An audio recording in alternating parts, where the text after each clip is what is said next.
ഇടിങ്ങാണ്ട് നോക്കിക്കൊണ്ടിരിക്കുക, ഒന്നും അങ്ങോട്ട് കറക്റ്റാ വരണില്ല. ഒരു ട്രെയിൻ എടുത്തിട്ടുണ്ട് കേട്ടോ. അനാലിസിസ് ഞാൻ ഫസ്റ്റ് ചെയ്തത് ബൈയാണ് ഞാൻ അനാലിസിസ് ചെയ്തത്. പക്ഷേ ഞാൻ വിചാരിച്ച അവിടം വരെ വന്നിട്ടില്ല. അവിടെ ജസ്റ്റ് തട്ടി താഴോട്ടാണ് വീണത്. അത് കണ്ടപ്പോൾ തന്നെ ഞാൻ ഞെട്ടിപ്പോയി. SL അടിച്ച് പുതിയ ട്രൈഡ് കൊടുത്തു കേട്ടോ. SL അടിച്ച് പുതിയ ട്രൈഡ് കൊടുത്തു കേട്ടോ. കംപ്ലീറ്റ്. ഞാൻ എന്താ പറയുക, അവിടെ നിന്ന് ട്രൈഡ് എടുത്തത് അത് താഴോട്ട് വീഴുമെന്ന് അറിയാം. പക്ഷേ അവിടെ നിന്ന് വീഴുമോ അതിൻ്റെ മേളിൽ പോയിട്ട് വീഴുമെന്ന് പറഞ്ഞൂടെ. അതാണ് 80% ട്രൈഡ് കംപ്ലീറ്റ് ആയിട്ടുണ്ട്. കുറഞ്ഞു കേട്ടോ. അതുകൊണ്ടാണ് ഞാൻ വന്ന് നോക്കാൻ വന്നത് താഴെ. ലോക്കലായിട്ട് പോകട്ടെ. ഇല്ല ഗൈസ്, എമർജൻസി ഷട്ട് ഡൗൺ ആയിരുന്നു കേട്ടോ. ഒന്നും ചെയ്യാനില്ലേ. ട്രൈഡ് കംപ്ലീറ്റ്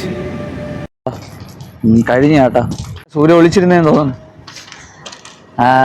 ഷട്ട് ഡൗൺ 2-3 മണിക്കൂർ എടുക്കും, ചിലപ്പോൾ 4 മണിക്കൂർ എടുക്കും. 2, 3, 4 ഇതിനകത്ത് അടിച്ച് ഒരു പമ്പ് ഓഫ് ചെയ്ത് കഴിഞ്ഞ് ഇതിൻ്റെ ഒരു പമ്പും കൂടി ഒരു 3 മീറ്റർ. ഇനി എനിക്ക് തോന്നുന്നു ഒരു 45 മിനിറ്റ് അല്ലെങ്കിൽ 30 മിനിറ്റിനകത്ത് അത് ഓഫാക്കണം. ഉണ്ടാക്കണം കേട്ടോ. ഫുഡ് ഇപ്പോൾ കഴിക്കാം. ഉണ്ടാക്കി കേട്ടോ. ഇനി ഇത് കഴുകി ഉണ്ടാക്കണം കേട്ടോ. നാളെ രാവിലത്തേക്ക് എളുപ്പത്തിന് വേണ്ടി ഉണ്ടാക്കണം. അയ്യോ, വേറെന്ത് ചെയ്യാനാ. അതാകുമ്പം പണി കുറേ രാവിലെ പയ്യെ എണീറ്റാൽ മതി. അല്ലെങ്കിൽ നേരത്തെ എണീറ്റാലും പിന്നെ കുറച്ച് നേരം ഫ്രീ ആയിട്ടിരിക്കുക. കറി ഉണ്ടാക്കണം കേട്ടോ. എല്ലാം റെഡിയായി കറി ഉണ്ടാക്കി കഴിഞ്ഞ കേട്ടോ. ഡ്യൂട്ടിക്ക് വരണം കേട്ടോ. ടൈമായി എല്ലാം റെഡി നിൽക്കുന്നു കേട്ടോ. ഇനി അടുത്തെന്ന് പറഞ്ഞാൽ പോയി ഇതിനകത്തായിരുന്നു നോക്കണം. ക്ലോറിനേഷൻ്റെ അകത്ത് കുഴപ്പമില്ല കേട്ടോ. ക്ലോറിൻ്റെ ഇവിടെ ഇനി അടുത്തുള്ളതെന്ന് പറഞ്ഞാൽ പോയി കമ്പ്യൂട്ടറിൽ ചെക്ക് ചെയ്ത് അനാലിസിസ് നോക്കും. കമ്പ്യൂട്ടറിൽ ഇതുവരെ കുഴപ്പമില്ല കേട്ടോ. സെറ്റായിട്ട് പോവുകയാണ്. മാർക്കറ്റ് മോർണിംഗിൽ ഒരെണ്ണം എടുക്കുമായിരുന്നു. റിസ്ക് ആയിരിക്കുമായിരുന്നു, പക്ഷെ ഒരെണ്ണം എടുക്കുമായിരുന്നു. അതെ. പിന്നെ അടുത്തുള്ളതെന്ന് പറഞ്ഞാൽ ഇത് EURUSD. ഇതും ഷോർട്ടിൻ്റെ ഒരു പ്ലാൻ വയ്ക്കായിരുന്നു മോർണിംഗ്. SL ടച്ച് ചെയ്യേണ്ട ഒരു ഇത് മാത്രമേ ഉള്ളൂ. രണ്ടിലും ട്രേഡ് എടുക്കായിരുന്നു, കുഴപ്പമില്ലായിരുന്നു.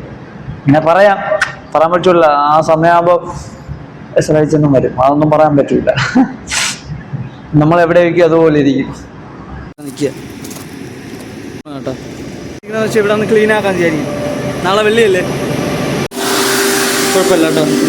ഓണാക്കിയിട്ടുള്ളൂ. പിന്നെ അവിടെ പോയിട്ട് കഴുകി ഇറക്കട്ടെ കേട്ടോ. ഇവിടെ ഫുള്ള് കഴുകി ഇറക്കി കേട്ടോ.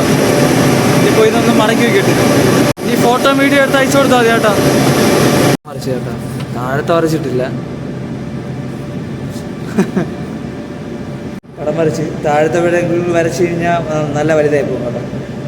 ഇനി കുറച്ചും കൂടി കഴിഞ്ഞിട്ട് ഒരു 2-3 മണിക്കൂർ കഴിഞ്ഞിട്ട് എല്ലാം പോയി തുറന്ന് കളിയും കേട്ടോ. പോയി പമ്പ് റൂമും ക്ലോറിനേഷനും പോയി നോക്കണം. കുഴപ്പമില്ല കേട്ടോ. ഇവിടെ കുഴപ്പമില്ല കേട്ടോ. ക്ലോറിനേഷൻ്റെ ഇവിടെ ഉള്ള പരിപാടി എന്ന് പറഞ്ഞാൽ ഇന്നും വന്നായിരുന്നു കേട്ടോ. ആ പുള്ളിക്കാരെ ഇന്നും വന്ന് ചെക്ക് ചെയ്ത്. എന്നാൽ അതിന് വേണ്ടിയാണ് വേറെ പണിക്കാരൻ കൂടി വന്നത് ചെയ്യാൻ വേണ്ടി. ഇങ്ങനെ വീഡിയോ എടുക്കാത്തതാ. പിന്നെ അടുത്തെന്ന് പറഞ്ഞാൽ പോയി കമ്പ്യൂട്ടർ ചെക്ക് ചെയ്യുക, അനാലിസിസ് നോക്കുക. അത് തന്നെ ബേസ് ഇതുവരെ ഒന്നും ചെയ്യേണ്ടി വന്നില്ല. കുഴപ്പമില്ലാതെ പോകുന്നുണ്ട്. അഡ്ജസ്റ്റ് ചെയ്യാൻ ഉള്ളതും ചെയ്യേണ്ടിയില്ല. ഓക്കെയാണ്. നേരത്തെ പോയി അനാലിസിസ് നോക്കണം. എടുക്കായിരുന്നു കേട്ടോ ഇവിടെ നിന്ന്. ഞാൻ അതിൻ്റെ ഇരിക്കുന്ന ടൈമല്ല, അതാണ് എന്നെ തൊടാത്തത്. നല്ലൊരു ട്രേഡായിരുന്നു കേട്ടോ. ഇത് വിട്ട് ഇവിടെ വരെ എടുക്കുകയായിരുന്നു. നമ്മളെ ട്രേഡല്ല, അതുകൊണ്ട് പിന്നെ വിട്ട്. അടുത്തുള്ളതെന്ന് പറഞ്ഞാൽ പിന്നെ ഗോൾഡ് കൂടി നോക്കട്ടെ. ഗോൾഡ്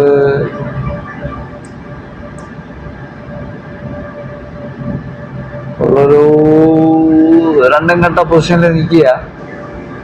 നോക്കാം. ട്രേഡ് എന്ന് പറഞ്ഞാൽ ഇനി നോക്കിയിട്ട് നല്ല ഓർമ്മ നോക്കിയിട്ട് എടുക്കണം. അത് തന്നെ, വേറെ വലിയ പരിപാടിയൊന്നുമില്ല. പിന്നെ എഡിറ്റിങ് അഡ്ജസ്റ്റ്മെന്റ് ഉണ്ടെങ്കിൽ വിളിച്ചു പറയാതൊക്കെ തന്നെ. അപ്പം thank you for watching guys.